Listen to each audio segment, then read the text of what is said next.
to your love reading for the second week in June. This is for Leo, Sun, Moon, Rising, and Venus. Since this is a love reading, I do recommend checking your Moon and Venus signs as well, as they may resonate better for you in a love reading than your Sun sign. As always, this isn't going to resonate for every Leo out there. It's not possible. You're not all living the same lives. If it doesn't resonate, just check out your other signs or check out one of the other awesome readers on here. If it does resonate, I'd love to hear about it in the comments. I love your stories. All right, here we go, Leo. Overall energy for Leo. Is it going to fall? Yeah. Recent past for Leo. I will show these to you guys too once I get them all out here. Recent past for Leo. Current energy for Leo in love. Second week of June.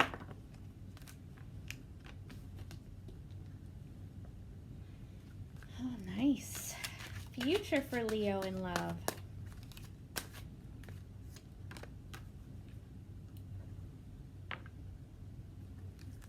Obstacle for Leo.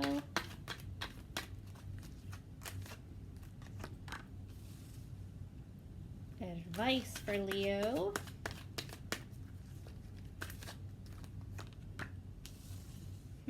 Okay. All right, guys. So for me as a reader, the overall energy is always the person that I'm reading for. So that could be you, Leo, or it could be you, cross-watcher. It's just whoever's watching this video right now, it would be the energy that you yourself are taking on during this week in love. Everything else here is interchangeable. It can be for you or the person that you're dealing with, your surrounding energies, all that good stuff, right? All right, here we go, guys. So your overall energy, Leo, you have the Ten of Pentacles reversed. So this is a breakup, a lack of commitment, lack of stability within the home. Could be financial issues that are causing problems in your relationship. Let's see here. Clarify the Ten of Pentacles for Leo. Clarify the Ten of Pentacles for Leo.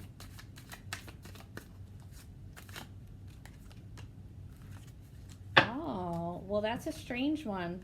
The Ten of Cups. So this is a happy home. This is harmony. This is all the love, right? All the love and none of the money, basically. That's what it looks like to me. So it looks like you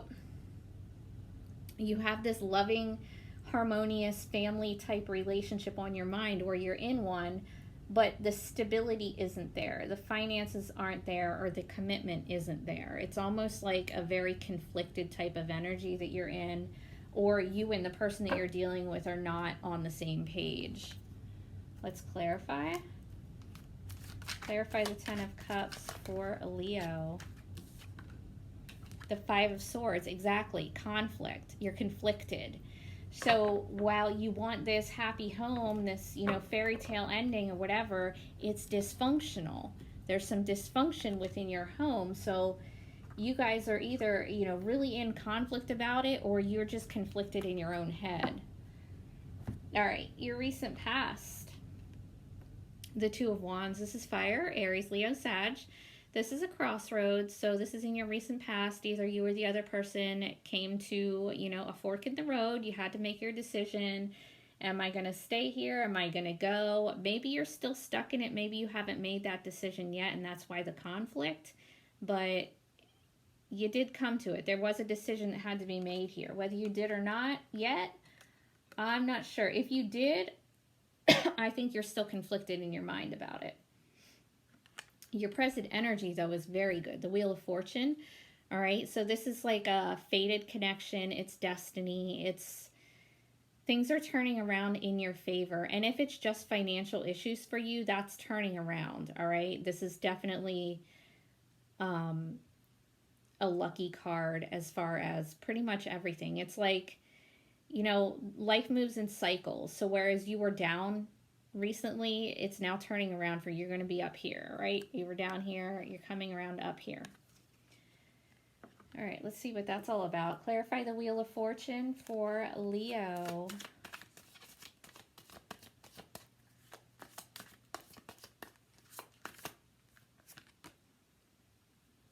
Okay, the King of Swords reverse. This is air energy, Gemini, Libra, Aquarius. If you're dealing with an air sign, I'd be cautious about them, because the King of Swords reverse is not a nice person. It's very narcissistic energy, very dishonest, very cold, very detached. So, you know, you could be dealing with that type of person, and you might want this fairy tale ending with them, this happy home, but that they don't have that in them. Like they've got some mental issues here. They could be verbally abusive as well. So while things are turning around, you might need to cut someone off. Okay? Let's see what this is all about, this King of Swords. Not a nice person, male or female. Clarify the King of Swords. Did I say knight? I don't know. It's a king. Clarify the King of Swords reversed for Leo. The Hangman reversed. All right, so taking action. Somebody needs to take some action here. You know, it's not the time for just sitting around and waiting for things to happen. You know, you've done that. You tried to see things from every perspective, every angle, but it's definitely time to take some action here. If you have not already made this decision back here in your recent past, definitely time for you to do that. And it looks to me, you know, for things to turn around in your favor, you're going to have to cut this person off because they're not healthy. All right? Okay, in your immediate future, if I can pick it up, it's the Fool reversed. Aries energy. If you're dealing with an Aries, they're probably a little bit off since they are reversed, so be mindful of that as well. But with the Fool reversed here, watch out for being reckless. All right, you don't have to be overly cautious, you know, because the Fool reverse is like not jumping into something. You're not willing to take a risk, which is good, but it can also be the opposite of that, like the extreme, like being completely reckless, or the other person, right? Let's see, what do you have? You have 1, 2, 3 majors here so far. Clarify the Fool reversed for Leo. The Sun. Okay, so here's the thing. You don't want to jump into anything until everything is clear for you. The Sun is ultimate happiness. It's ultimate clarity, right? There's no secrets. There's nothing hidden. Everything's out there. You're not confused. You're not foggy, right? You don't want to jump in until you see everything for what it is. Until everything's out in the open, you're not going to want to take a risk. Now, you're going to want to take action. You're not going to want to just sit there, but you're going to want to take action to getting to the truth, because the King of Swords here is not a truthful person. So you're going to have to cut them off, or they're going to have to change the way that they act and start, you know, not lying, basically. All right? Your potential obstacle. Judgment reversed. Is there an ex that's a problem in your relationship? Is there an issue that you thought was done and handled and it's not, and it's coming back up to be reevaluated? Or, you know, somebody's using really poor judgment here. Again, you have to see things for what they are and not what you want them to be. Like, if you want this to be this happy, harmonious relationship, but it's dysfunctional, you have to see it for what it is. You have to see it for it being dysfunctional, right? You can't, that's not using your discernment. By seeing it for what you want it to be, that's not going to help you. That's not going to get you anywhere. It's going to get you with this person that doesn't even know how to tell the truth, or doesn't even know how to communicate like an adult, you know? My goodness. Okay, guys. What is Leo hoping for in love? What is Leo hoping for in love?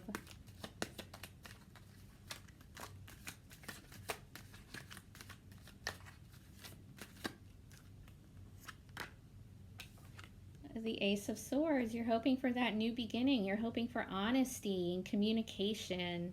You want to cut out all the bullshit, and you should. Because somebody here is full of shit and they don't know how to communicate. So obviously you would be hoping for that new beginning in, you know, ultimate truth and clarity. And you deserve that. So don't let anybody act like you don't. All right, what are you afraid of, Leo? What is Leo afraid of? The King of Pentacles reversed. You're afraid that somebody is not committed, which they're not by the looks of this. You're afraid that somebody is not loyal. I don't know about that. I don't know that I would go so far as to say this person is a cheater, but they're not stable as far as a home life. That, you know, they might be materialistic and selfish and just not able to take care of themselves as far as an actual home life. Okay? All right. Your advice, guys. The Nine of Swords. So you're going to need to practice some serious self-care, right? This is anxiety and depression and stress and being up all night. Like, this is really heavy, stressful energy. So you're going to need to take some time for yourself. You're going to need to heal. You need to get that under control. This is some pretty significant mental issues here. And you are conflicted, right? So in order to see things clearly and not be conflicted and to make an informed decision, you need to get yourself together, right? Just take care of yourself. Whatever it is that you do for self-care, make sure that you do that. Okay? All right. Take care, Leo.